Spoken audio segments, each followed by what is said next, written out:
Are you struggling to connect your NodeMCU to a micro SD card? You're not alone. Many users face this challenge, and today we're going to help you troubleshoot and find the right pin mapping. I completely understand how frustrating it can be when your hardware just won't cooperate. You've tried several configurations, followed forums, and still can't get it to work. It's a common issue, and we're here to tackle it together.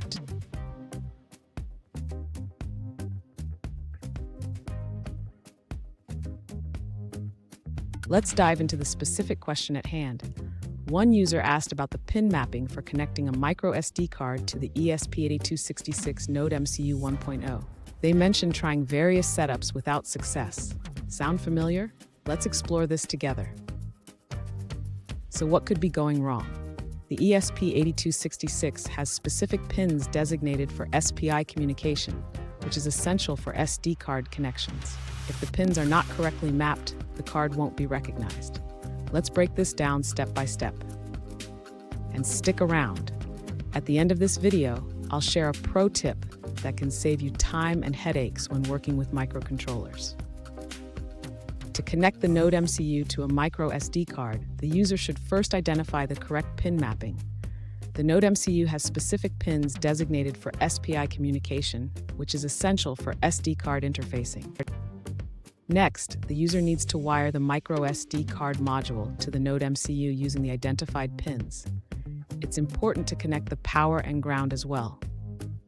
After wiring, the user should install the necessary libraries in their Arduino IDE. This includes the SD library and the SPI library, which are crucial for SD card operations. Now, the user can write a simple sketch to initialize the SD card and test if it is working.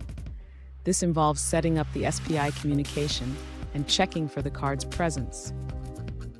Finally, the user should upload the sketch to the NodeMCU and open the serial monitor to check for messages. This will confirm whether the SD card is successfully initialized. Fun fact, the first SD card was introduced in 1999 and could hold just 128 megabytes. Now we have cards that can hold terabytes. Technology really has come a long way. Now let's look at the answers provided by other users. An alternative solution for connecting a micro SD card to the ESP8266 12E NodeMCU 1.0 involves specific pin mappings. The user suggests connecting the MOSI pin to D7, the MISO pin to D6, the CLK pin to D5, and the CS pin to D2.